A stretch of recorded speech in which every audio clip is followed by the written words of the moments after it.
इतका आवाज काय येतोय रे? सर ते आरक्षण मिळावं म्हणून आंदोलन करतात लोक. अच्छा, गेले नाहीत का ते लोक अजून?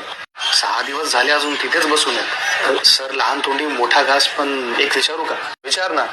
मिळू शकतं का हो आरक्षण? बघायला गेलं तर हो. साहेब मग देऊन का टाकत नाही आपण त्यांना आरक्षण? किती दिवस झाले तुला मंत्र्याचं पीए बनून? मला 2 महिने झाले सर. म्हणजे नवीन असतो. मला कळालं नाही.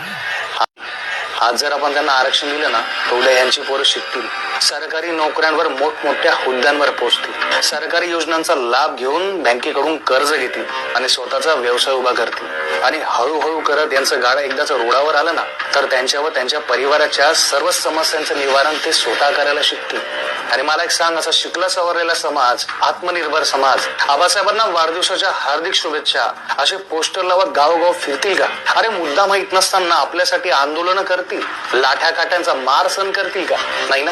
अरे जोपर्यंत ही लोक मागे आहेत ना तोपर्यंत आपला राजकारण नावाचा व्यवसाय चालू आहे. एकदा का ही लोक पुढे गेलीत ना सत्ता गेली असं म्हणून समजलं का?